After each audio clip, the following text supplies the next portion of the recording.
Okay, welcome to Elden Apologist, or whatever it is that I choose to call this series, where we are going to play Elden Ring and talk about some apologetics, some theology, some philosophy. Along the way, I thought that this would just be a fun idea to try out for me. And so, what we are going to do first and foremost here is prep some Elden Ring before we start talking about our direct topic at hand. What I want to try to do is use this colossal finger. This is the head of the Mother of Fingers. And of course, we're going to be playing just Shadow of the Erdtree for now. It's fresh on the mind. We're not going to go through the whole base game. At some point, I'll go through the whole base game again. But for now, we're going to try to upgrade this weapon. And it is this weapon that we're going to use as we go through another run of Shadow of the Erdtree. We will have to fight Moog, but obviously that is fine.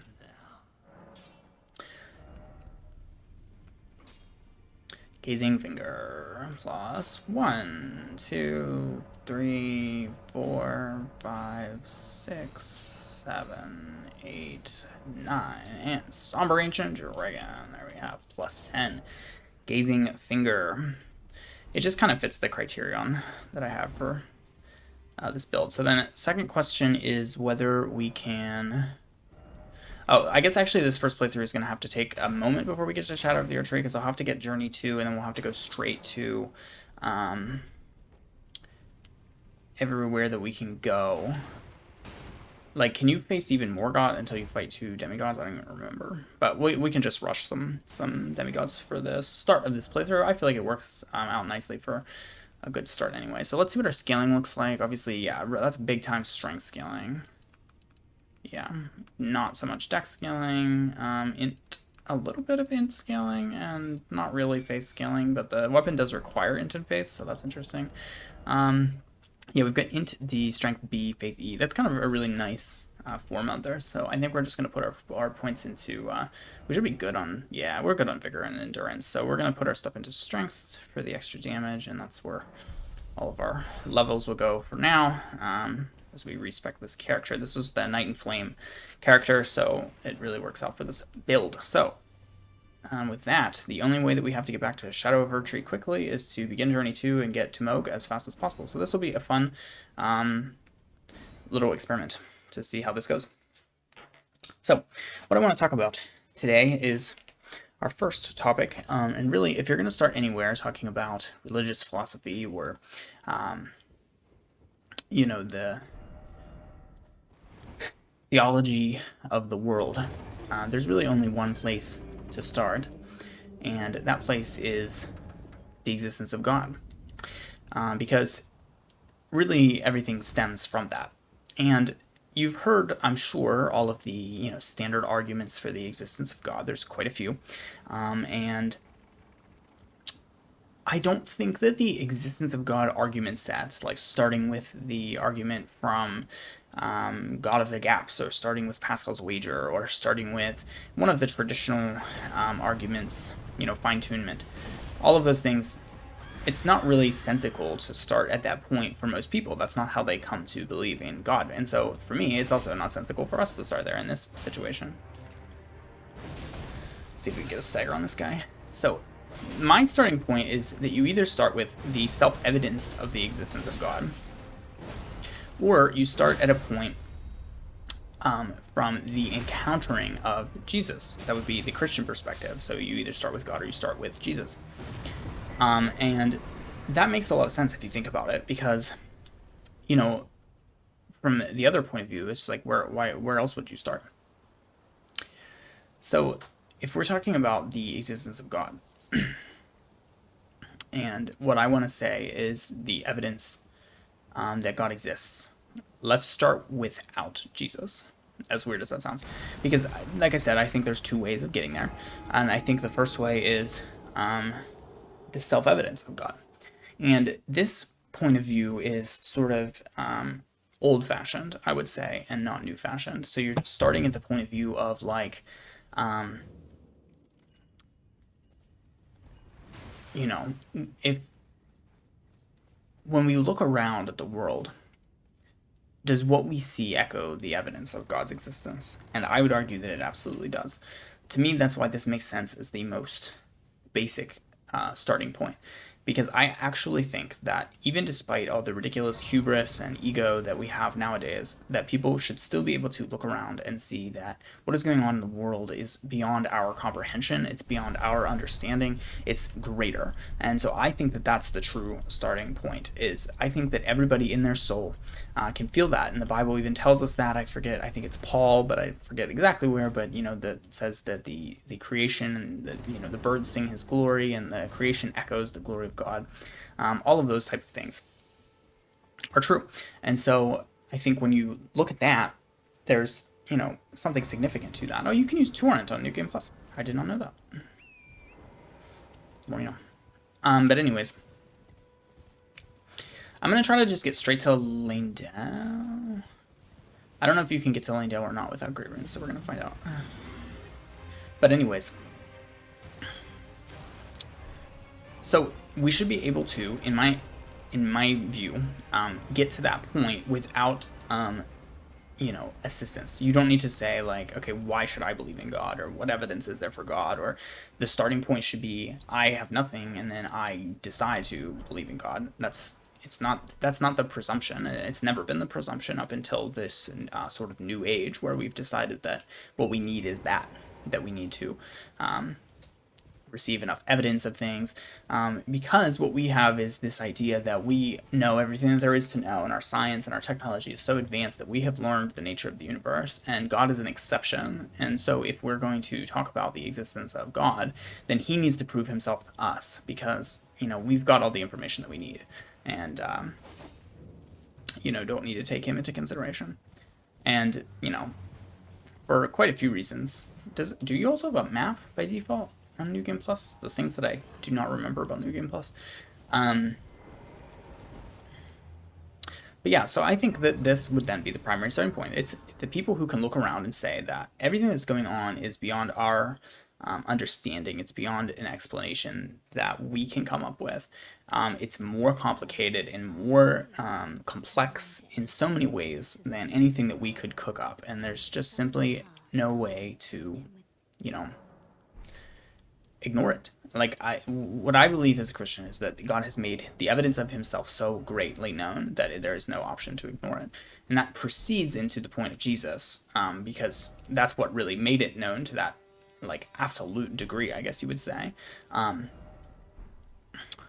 So what? I don't have sites of grace, but I do have locations. Very interesting. Okay.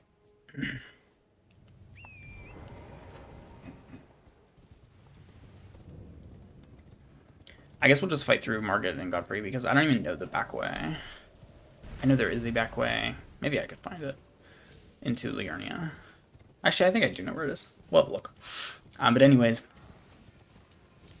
Yeah, so I feel like I've made kind of the standpoint there pretty clear. It's straightforward. It's just the idea that you can see evidence for God just by looking.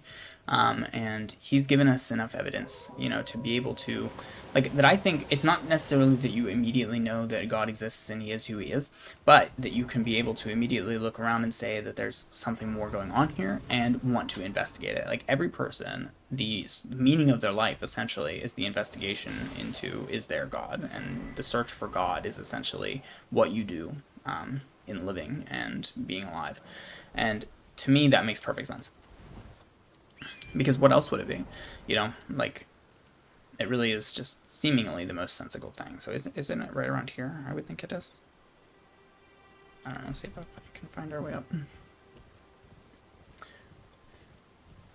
So, the only thing that stems then is on your search for God. When you search, if you agree, not everybody agrees with this. They think that there's simply no evidence, and it makes more sense that we're just in this thoughtless, random universe where everything that's happened is random, and everything was random and will be random and always was and is and will be random.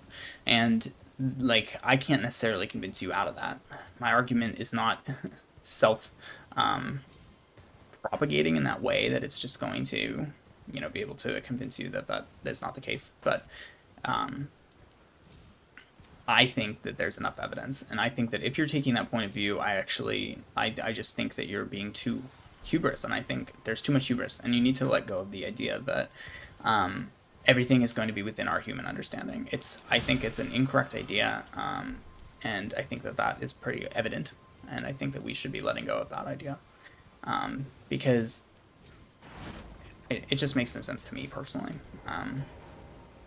And I think to everybody on the long end. I think really, if you take the time to think about it and look at it, like, it's just not possible that you could not go searching for God. Like, you have to be so sure to say that everything's random. I just feel like you have to be more sure to say everything is random than to say that there is a purpose and a reason for everything, in my view. Because how else? Like, how else do you, like, I don't know, provide for everything that we know and don't know? There's so much that we don't know, and it's really shockingly more than what we do know. And I think that, to me, that is the greatest evidence. Like, I just, for people who say that we know so many things, and I just don't think that's true. And I'm far from the only person who would make that point. So.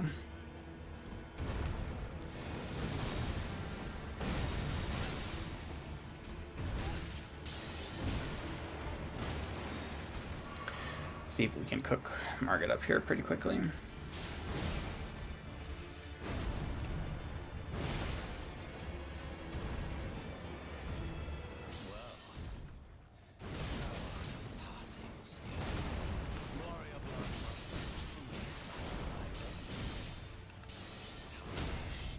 I thought we'd get a stagger off, so I was going full in on that. Oh my gosh, that damage is nuts. Okay, that's smarter than Bellowman.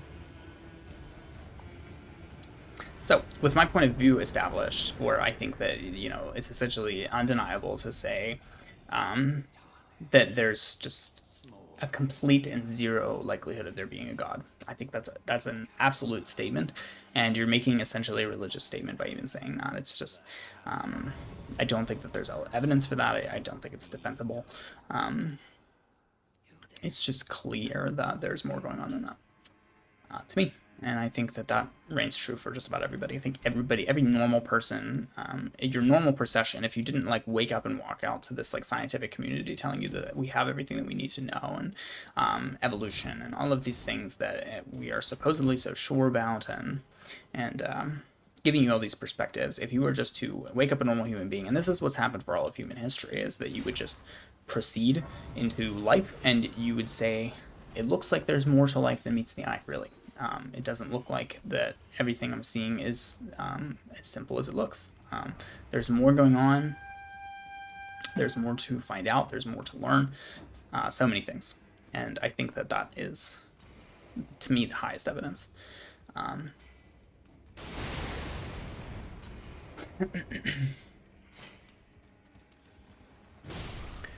It's just simply not true that there is no evidence.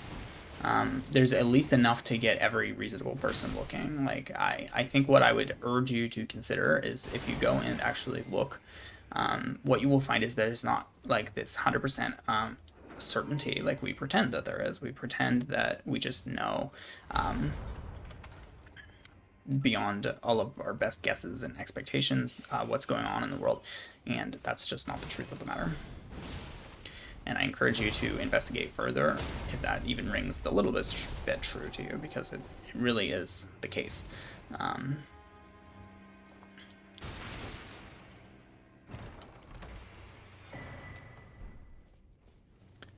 don't know why I'm taking talismans, but I thought you had to come in here to get a key. Maybe not.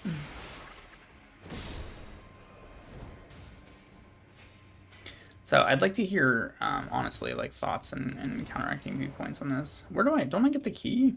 That's what I'm so confused about. I thought the key was in that room. Did I not, like, pick it up from his body or something? Why do I not know this?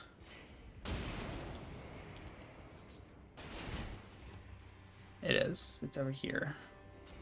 Aha. Okay. I know how to play Elden Ring, everybody. Go down here, please.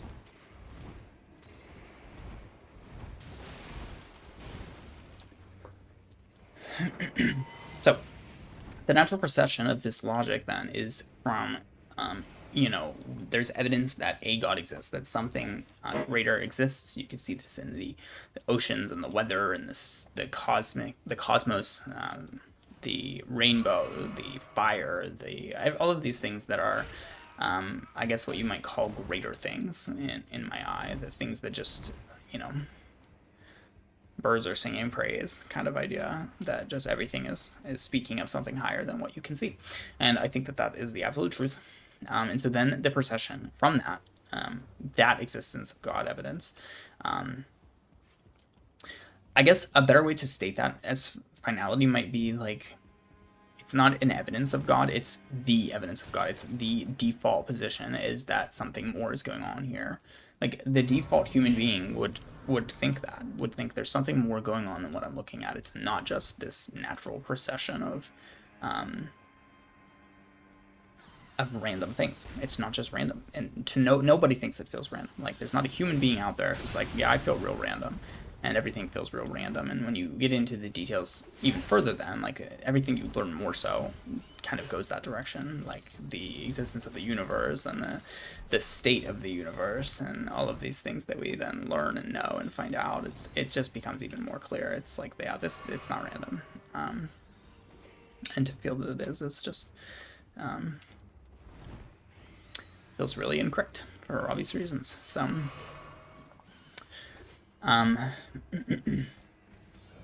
yeah, so I think that goes to say, and then like I said, that naturally progresses into, if there is a God, then who is it? Because then you have all these other religions, and you're looking around, and that's part of the evidence as well, is that there's all these people who believe all these things and have believed all these things for all of human history. And to me, that's more important than the fact that there's some people today who believe that, who believe different scientific things. Like the fact, what people have believed for all of human history to me is just simply more significant. I think it should be taken as more significant, obviously, you know, than just even the little things. So, as I've been trying to get around to, and now I'm gonna like almost get killed, so I'm gonna just dip and dive over here. It's through here, right? The elevator. I just want to send it up. Yeah, just send that elevator up and maybe heal.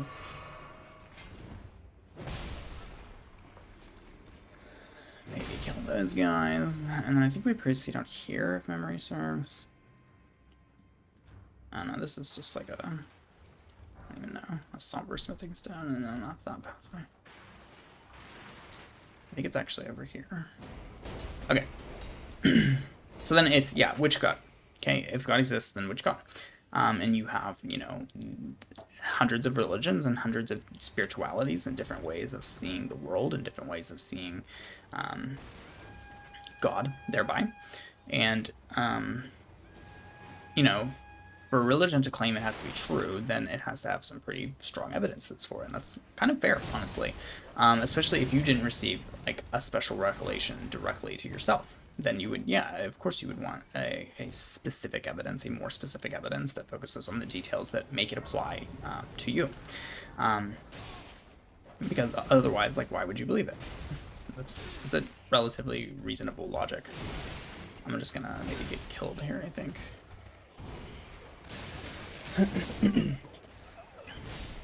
So, I think that because I've done this too, not just like guessing, and because I was raised in a Christian family, but I think that then this is where Jesus comes in. Now, like I said, this could also be a starting point. You could also start the existence of God aspect on just Jesus alone, because this man came, and we have strong evidence that he came, and he made very substantial claims, and his claims are recorded in a number of places very clearly. And because of this coming and these claims, then you could take that in and of itself as an evidence for the existence of a God, because, you know, if what this man's saying is true, then right there is an evidence. Right there you have some supporting evidence, you have a supporting idea, you have things going on that are leaning themselves towards this idea. And I think that the Jesus evidence is actually the strongest evidence. And because when you're in either the first phase of just hearing about Jesus for the first time, or you're in the second phase of thinking that a God exists, but trying to decide which God exists. That procession, like I said, to examining the claims of Jesus of Nazareth is very clear. We had to go to roundtable hold before that. And so when you examine then the claims of Jesus of Nazareth in the Bible, I think that they show the absolute strongest evidence of being greater than any sayings of any person that I have ever heard, any philosopher, any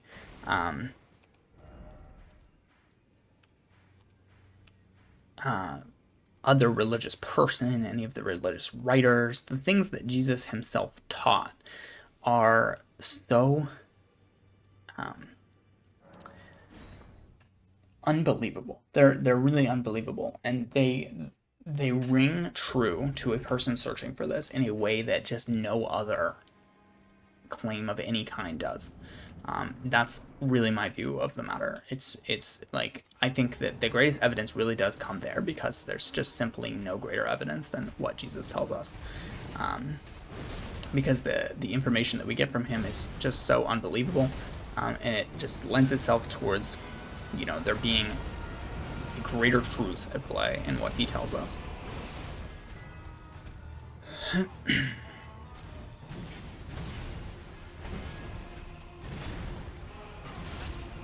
Let's wait on that.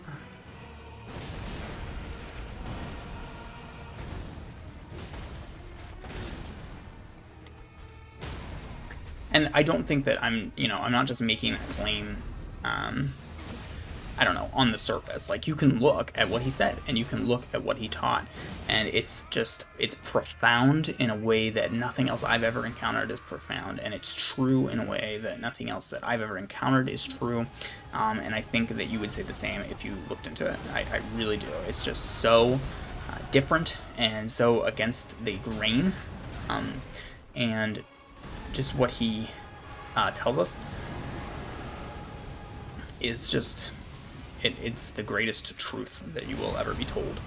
And so I think that the evidence comes then from what Jesus says. It's processional right there, that you're hearing from the mouth of God. You're not hearing opinions, you're not hearing ideas, you're hearing something that is so much more and beyond anything that you've heard before. And that is what makes it especially significant.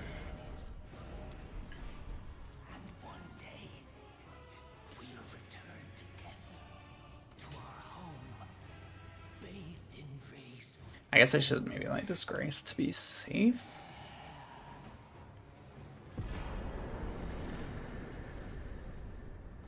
And for me, that's what does it. It's examining all those claims, and you can take them. You can take them and you can put them against the claims of Muhammad, and you can take them and put them against the claims of the Buddhists and the Hinduists and all of their things about everybody being part of the same spirit and all of these other claims, and then all of the claims of mythological ideas about gods and about deities. And I just think that there's such a massive difference, and it shows itself, it manifests itself when you learn about these things. And if you're open-minded, I think that every person will see that too. The biggest thing is being open-minded and not having a hard heart, which is why the Bible talks about that so much, because it's a clear necessity that people are by default hard of heart and slow to believe in these sorts of things. It's not an obvious yes. It's not an obvious idea for them to follow.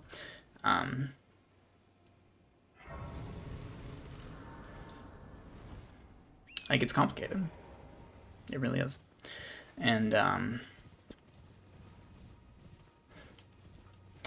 I mean, yeah, I think that's pretty much what there is to say about it. Like, I feel like I'm trying to think of what people might say in rebuttal to that, like, oh, but I've read other people and I find them more convincing and such like that. And like I said, to each their own. But if you really examine things that Jesus said, and maybe I can provide some examples, and that would help with my argument.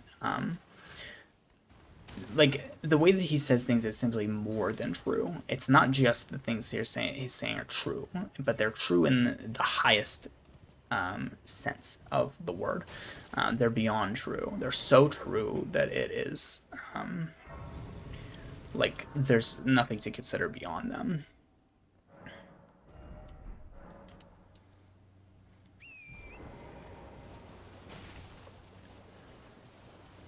To me, a good example is when he kind of there's two good examples that spring to mind, and one is when he like deconstructs. I keep thinking I need to go for map fragments.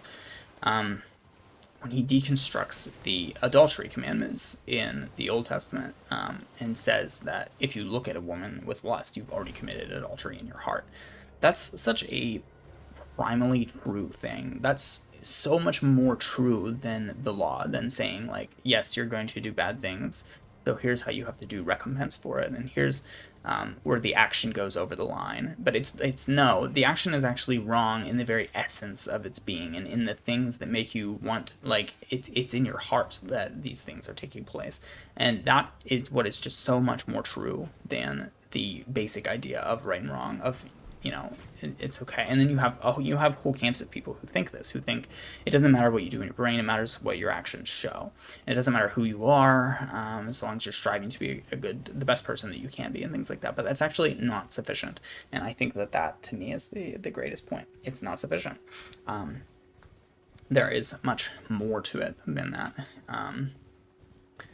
and you need to be doing much more. It's not enough to just be the best person that you can be. It's actually necessary that your entire heart is reconfigured in a new way. And if you can't see that for the truth that it is, then I can't even, I don't even know how to do that. And the same is true when, in another way, Jesus reshapes the law. When the Pharisees ask him, what is the most important of the commands, and what is the essence of the law and the prophets, and what should people do? When you hear that question, you think he's going to say what God finds most important. And what he does is he provides instead a statement that was already used in the Old Testament, but he recalls it in such a way that is just so unbelievable that they can't even fathom it when they hear it, which is that the essence of the law and the prophets is love God and love others. And, that's the most blanket statement, that has ever been made. It simplifies it to such an astonishing degree that you cannot even believe that it's the case that you're hearing that. It's incredible. It really is incredible. This is where I'm trying to get to. And I remember if the easiest way is to come. It looks like you could come off the coast here, so I might just put a marker over there and kind of just head that direction. See if we find any sites of grace on the way, because I want to just see if you can get all the way over there and then go up through the Magna Worm Cars ruins. That'll make it easy on us. Probably easier than getting the medallions.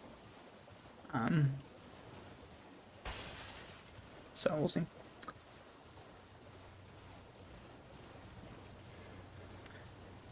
But yeah, I would say that those are my evidences. That's my reason why I believe. I believe that Jesus is more than a good teacher. I believe that he's more than a prophet. He's more than a, he's just so much more than any of those things. He's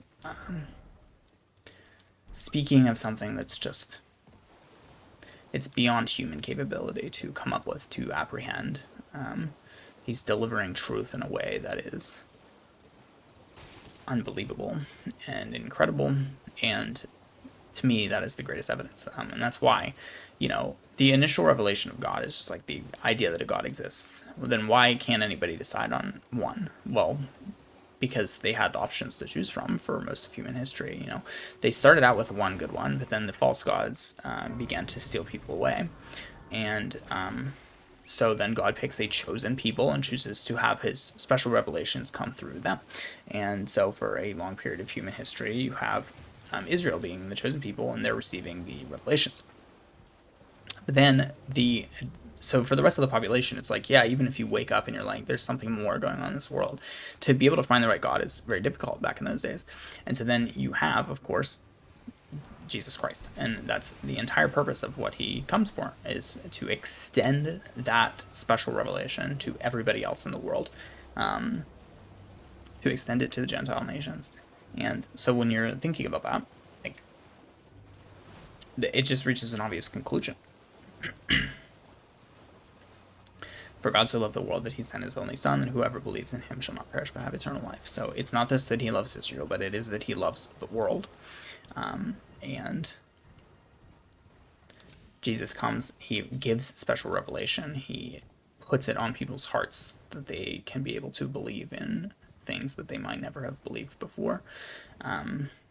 He opens people's minds and hearts and allows them to see in the incredible grace of God, is what people always call to.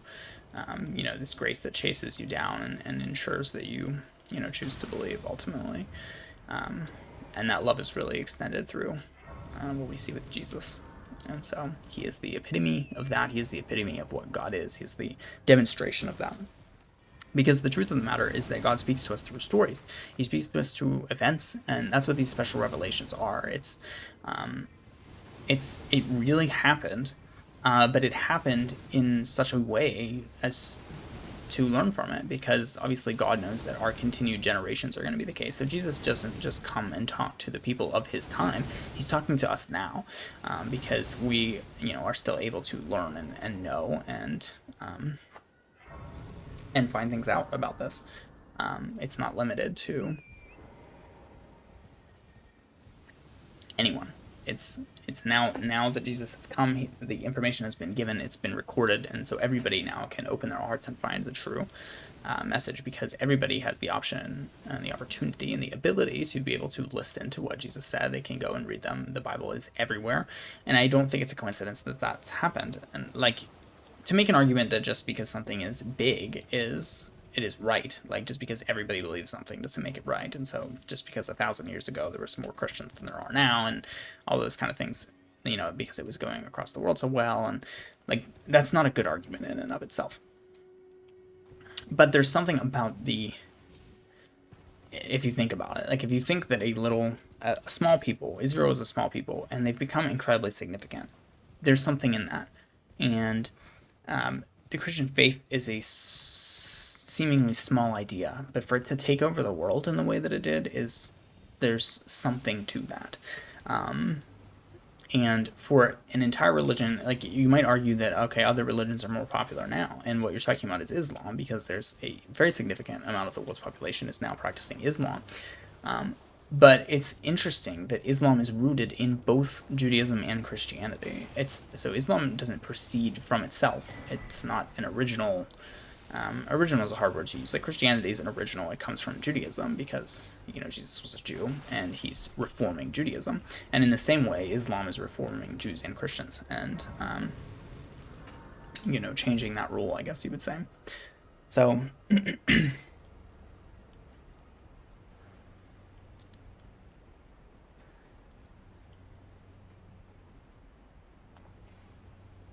trying to think of a way to put that in the simplest of terms, but I really think I've made the point quite clear, which is that I just think that Jesus is the pointer, and it's been demonstrated through the fact that he's so prevalent that everybody can learn about him, and that just about everyone. I mean, there's exceptions. So there's the nations that need to be ministered to, who need to receive special ministry and things like that, and reached in the corners of the world where Christians are persecuted. That's a different story. But for the most part,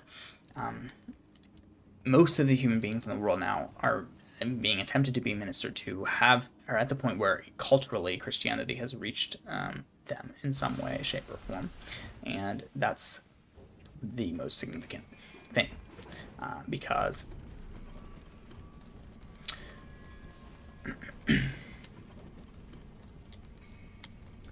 it's in the fact that everyone can access Jesus that the evidence for Jesus becomes all the more clear. So this is not just somebody who nobody's ever heard of and I'm telling you to join a cult. It's much bigger than that. The information has been especially passed on. And, I believe from a Christian perspective that that's, for religious reasons. Like, it's not a coincidence that everybody knows about Christianity and everybody knows about Jesus. That's not a coincidence.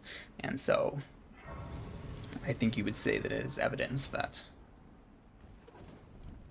there's stronger things going on. And I think that's the best way for me to put it. So I'm thinking about the format for this video. We're approaching probably a good stopping point for the first conversation, which is on the existence of God. And I'm just curious to see if people like this, because I feel like my thoughts are a little bit more scattered. So I'm debating whether it would be better to have just like the gameplay in the background and I just record this video separate. I think either way I don't want to script it. I just want to talk about my faith personally and what personal thoughts I have, because I think it just goes better than like scripting it out for me sometimes. But I'm also wondering whether I should separate it out from playing at the same time. So if anybody has any input on that, I'd be interested to hear it, if they enjoyed this concept. Because another thing that I also want to do is go through Elden Ring a bit more slowly, and look for the specific themes in the game, and kind of locate those and use them to identify more narrative and religious themes, like I talked about in my original theological analysis of Elden Ring. Just kind of to do a slow playthrough and to examine how the themes play out in the game, in the small parts and in the big parts, and essentially everywhere that you can see them. I think that would be an interesting thing to do. So not just a playthrough where we're talking about philosophy and theology, but a playthrough where we're specifically examining Elden Ring, and not just using it as background tool, which is mostly what I'm doing here. Mostly using this to aid in our examination, and in our discussion, because to me it's more interesting for you to watch me running around back here than, just to have a video of me talking from my camera into your face. But some people like that too. It's interesting. I think that there's a lot of perspectives from which you could do this. I'm just going to use Mimicked here so that we can just nice and quickly here bonk through Magnum Makar. That way we can move on to bigger and better things.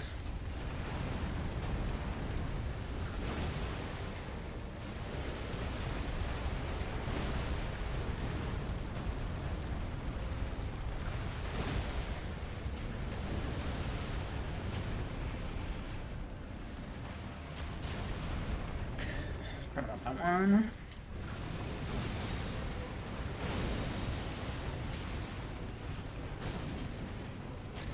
Staggered me, so I wasn't able to get a jump attack in there. It's a little bit rough.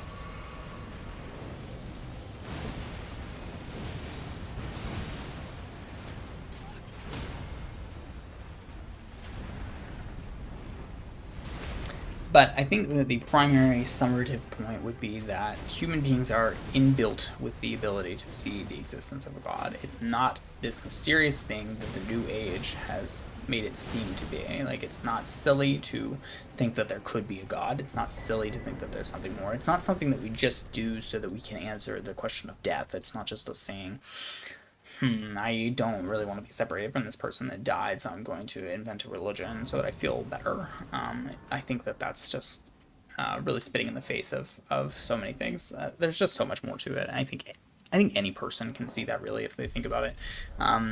That's the traditional complaint, is it's just this feel-good thing. But what my best counter offer to that, and why I continue to say that Jesus is the best evidence for the existence of God, is that it's not true. It's just not true at all. In fact, the practice of Christianity is one of the hardest things that you can do. And it's especially because it's about the heart too.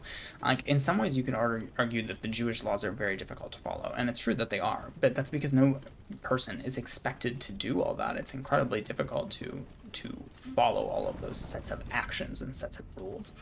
And so you might see that and say, okay, yeah, how am I supposed to do this? But another thing that you might see and say is, how is one's heart supposed to be in the position that Jesus wants it, to where if someone strikes you, you're supposed to let them strike you again. And if someone steals from you your coat, you're supposed to also give them your pants. Like, these ideas are a complete change to the natural state of the human heart, which is selfishness, which is to care for other people. Now, of course, we'll help people when they're in difficult situations. You know, we can be generous, we can be good. There's good in our hearts, naturally, you know, and we see this when tough situations strike a country and people band together and try to heal together from whatever tough situation they're facing. That's true. But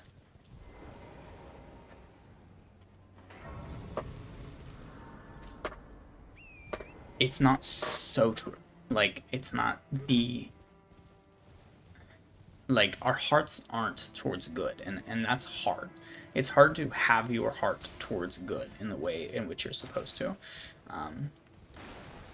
which is what the true challenge of Christianity is. The true challenge of Christianity says, you know, you should in your heart care more for other people than you care about yourself, and you should love God, and you should love people, not love yourself, not just love your family, not just love any of those things. There's no limitations on it. You should love unanimously and wholly, and that love should be directed towards other people.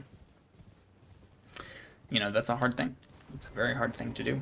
And so my point is that for someone to say that Christianity is just something to make people feel good and make life easier, well, only people who are practicing Christianity incorrectly are experiencing that, because it's incorrect. Like, reasonably, nobody is experiencing Christianity in that way, because it isn't correct. That's not the correct way to experience it. It's very difficult to truly put your heart in the right place and to chase after those things in such a way as that. So, to me, that's another just great evidence for its truth, because it's not just something that was invented to make life easier. Jesus said it would be very hard for people to drink after his cup, and that the world would hate you, and because you're fighting against the forces of evil, and you're fighting against the evil of human nature, and so many things like that. And that is hard. It's not easy. It's not something that you would make up. In my opinion, nothing that Jesus says is something that any person would or could make up. And that sort of speaks to that primal truth of it.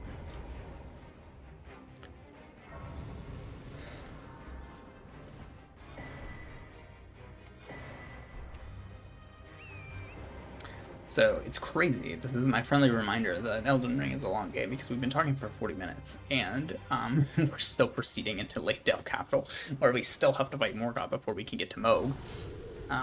Because, yeah. I've actually never done... Is it true that you can do Vari's quests and then get there faster? I'm pretty sure that is true.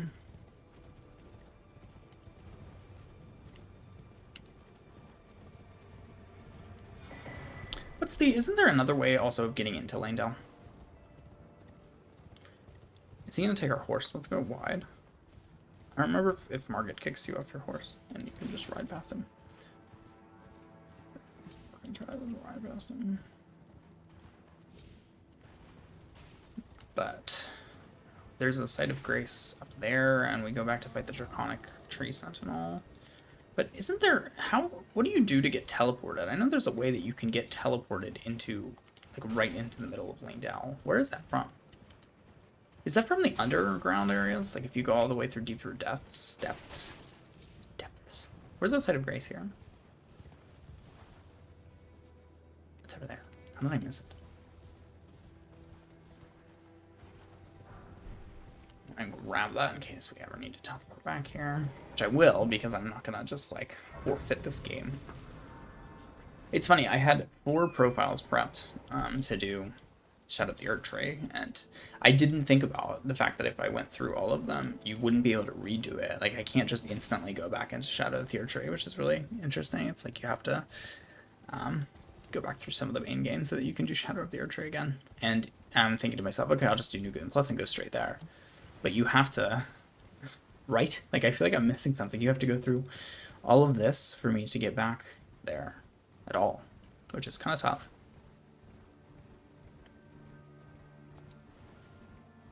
So anyways, I think we leave the existence of God conversation and the existence of Jesus conversation here, and then we can address maybe specific examples of it in the next one. I'm trying to think of what my second topic should be here. So I think I'll take a minute to mull that over and then pick up there in the next section of recording, assuming that we can survive these arrow giant boys.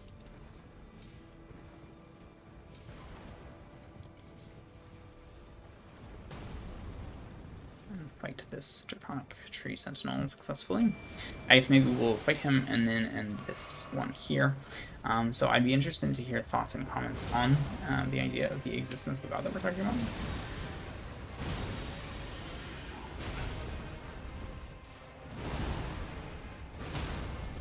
Because, you know, I know that it's difficult for some people, you know, to admit things like that.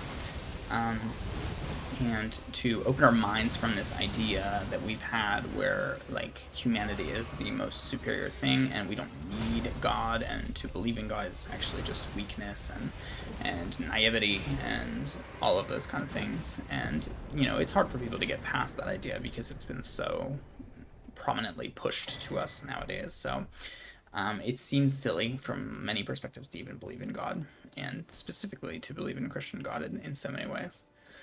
Here's where we're going to find out if we have to go fight Renala. I guess we could also do Reichard. I don't know what would be the fastest run through. I guess Ray Lucaria is a pretty fast run through. You have to fight Red Wolf then too. Got more Great Runes. That's so funny. Well, how does that even work though? Because I have a... I guess you don't keep the Great Runes in between. Where are Great Runes even stored?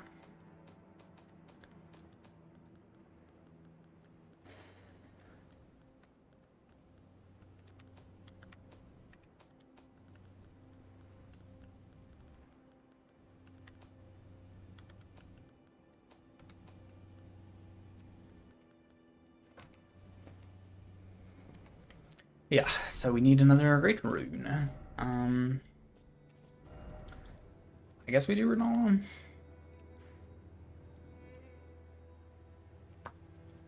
Where's the dragon? Is he right there? Or is he up here? I think he's right there. Okay, so when we come back, we will be going to Ray Lucaria Academy. Who else could we do? We could do Radon.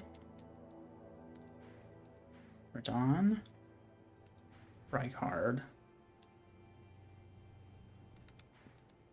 That's actually it. Yeah, we'll do Ray Lucaria. Okay, so when we come back, we will be picking up with Ray Lucaria Academy.